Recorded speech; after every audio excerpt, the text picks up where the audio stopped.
안녕하세요. 지메입니다. 월세 수익이 상당히 괜찮아 보이는 그런 근린주택이 경매로 나왔습니다. 자, 보도록 하겠습니다. 자, 경기도 고양시 덕양구에 있는 근린주택입니다. 자, 지도부터 보시면 이제 이곳입니다. 등촌 샤브샤브 칼국수 건물이거든요. 그래서 큰 대로변에 접해 있고 안에 있는 이 길도 아주 좋은 길입니다.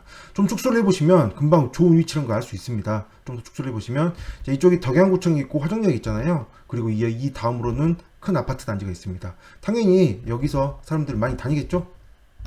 제가 잘못 눌렀네요. 여기서부터 이렇게 밑에서부터 화장실부터 이렇게 많이 다닐 거잖아요. 길이 이 아파트까지 가려면. 그렇기 때문에 굉장히 좀 사람들이 많이 다니는, 차도 많이 다니는 그런 길로 보여집니다. 게다가 이 근처가 지금 보다시피 굉장히 맛집들이 많이 있잖아요. 그래서 이 부분들은 전부 1층에 상가고 2층부터 위층은 주택을 이용하는 대부분의 그런 건물들로 이루어져 있는 곳에 이제 대로변이 위치한 괜찮은 위치에 있습니다. 자, 근데 로드뷰로 봐보면 사실 그렇게 잘 보이진 않아요. 이제 이게 아무래도 좀 한 블록 들어가 있는 것처럼 보이거든요. 그래서 그러다 보니까 자, 여기 지금 보다시피 이 건물이거든요. 등촌 칼국수인데 이렇게 보기에는 그렇게 눈에 잘 띄진 않는데 이게 여기만 그런 게 아니고 전부 다 그러거든요. 이쪽에는 전부 다 그러니까 이건 좀 눈여겨 봐야 돼야 좀 잘 보이는 그런 곳이지 않을까 좀 싶기도 하는데 만약에 안쪽으로 들어간다면 이쪽이 아니라 안쪽에서 본다면 굉장히 이제 안쪽에서 본다면 굉장히 잘 보입니다. 자, 여기거든요. 그래서 굉장히 지금 잘 보이죠? 위치가 굉장히 잘 보이는 위치에 있는 그런 건물입니다.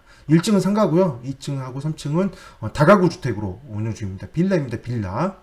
이렇게만 봐도 괜찮은 건물이지 않을까 싶습니다.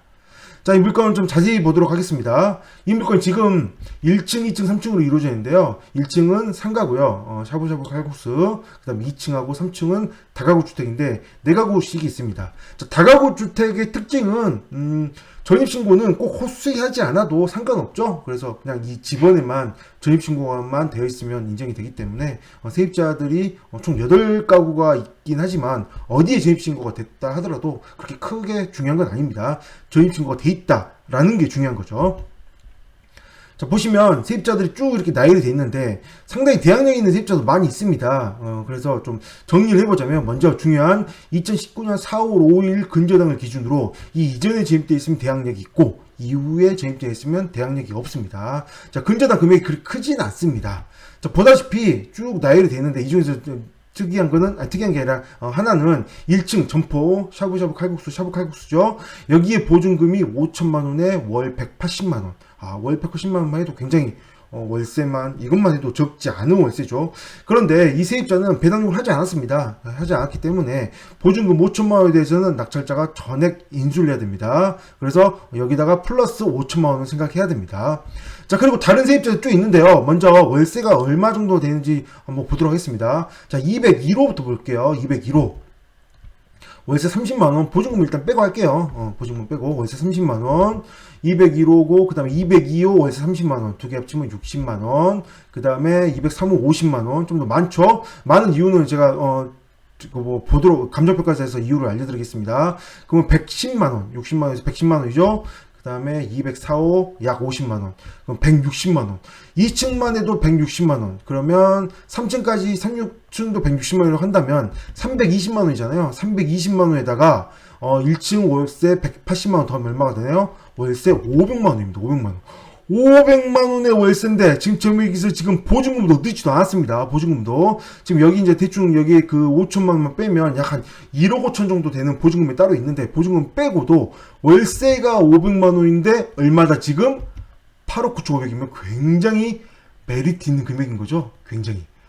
이거 입찰자들이 좀 들어오지 않을까 싶은 생각도 합니다. 이 정도 금액이 굉장히 메리트 있지 않을까 싶은데. 자, 어쨌든 월세 계산은 이렇고 이제 더 인수상이 있는지 봐야 되는데요. 보다시피 대항력이 있으면 이렇게 쭉 표시가 되어 있잖아요. 그래서 배당표를 좀 봐야 되는데 굉장히 좀 복잡하니까 일단은 옥션상에서 제공하는 배당표를 일단 잠깐 봐보겠습니다.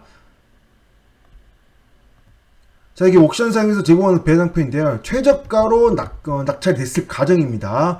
최저가 낙찰이 됐을 때 이게 경매 비용 약 한 787만원 정도. 경매 비용이 가장 먼저 제외하죠. 그리고 그 이후에 배당을 받는데 이렇게 쭉 배당을 받습니다. 세입자별로 쭉 배당을 받고 쭉 배당 받고 그 다음에 여기는 근저당권자 뭐 가압류권자 이렇게 배당 쭉 되는데요.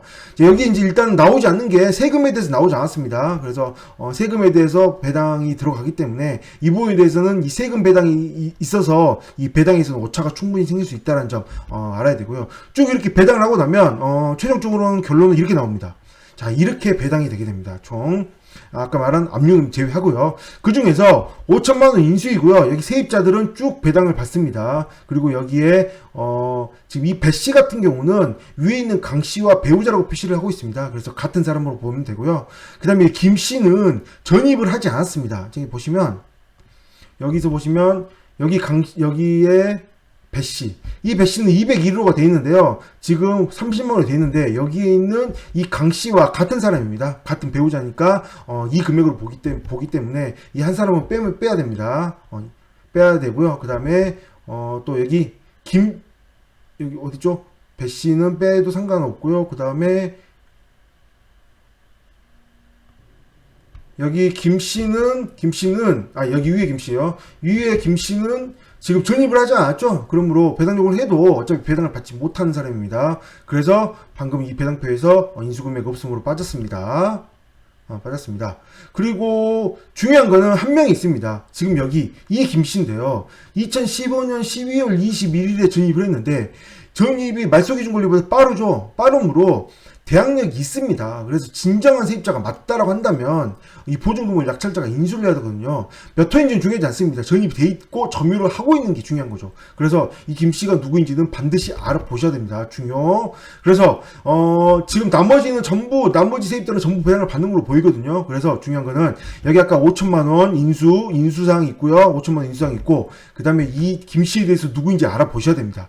전입을 해서 점유를 하고 있다라면 보증금은 낙찰자가 인수를 해야 될 수 있습니다. 그래서 이 보증금을 알아내는 거, 이 두 개의 특징을 여기는 뭐 어차피 인수가 정해져 있으니까요. 이 김씨가 제일 중요하겠네요. 이 김씨에 대해서 반드시 얼마의 보증금이 있는지 대항력이 있는지 반드시 알아보셔야 됩니다. 이 부분만 유의를 하시면 나머지 분들은 전부 배당을 받는 걸로 보이기 때문에 문제는 없는 걸로 보입니다. 이 정도 물건이면 굉장히 좋은 물건 아닌가요? 그러면 아까 말했듯이 약 한 150만원 정도, 500만원 정도, 월세 500만원 정도 받는 그런 상가에 여기에 상가주택이죠. 근린주택에 이 정도 금액이라고 하면 굉장히 메리트 있는 금액이지 않을까 싶습니다. 자, 제가 아까 감정평가서를 좀 본다고 했는데요. 감정평가 한번 봐보도록 하겠습니다. 자, 감정평가를 보시면 본권은 이렇게 돼 있고요. 그 다음에 지적도는 굉장히 건물이 잘 토지에 들어와 있네요. 자, 여기에 1층, 2층, 3층이 있고요. 그 다음에 계양도 보시면 보다시피 201호하고 202호는 크기가 작습니다. 이게 지금 201호잖아요. 201호고 202호고요. 그 다음에 203호가 굉장히 큽니다. 203호가 지금 이렇게 돼 있거든요. 그래서 203호만 방이 2개. 그 다음에 204호 크네요. 방이 2개네요. 이렇게. 이게 방 하나, 203호 2개, 204호 2개. 거실 중간에 거실도 있고요. 그렇기 때문에 1호, 2호에 비해서 3호, 4호가 당연히 비쌀 수밖에 없겠죠. 그래서 2층도 그렇고요. 3층도 동일합니다. 3층도 동일한 크기고요. 그 다음 옥탑이 있고, 그 다음에 1층에는 전부 음식점으로 이용 중입니다. 뭐 이것만 봐도 깔끔한 물건으로 보입니다. 이 정도 물건이면 좀 관리도 좀 편하지 않을까 좀 생각해보게 됩니다. 여기 살면서 3층에 3층에 여기 한 3층 한 303호나 또는 뭐 304호에 살면서 이 건물 관리하면 이 정도만 돼도, 아니면 304호하고 303호, 304호 두 개 같이 살면서 관리를 해도 되지 않을까 생각도 해보게 되네요. 이 물건 좋네요. 네, 여기까지 하겠습니다. 감사합니다.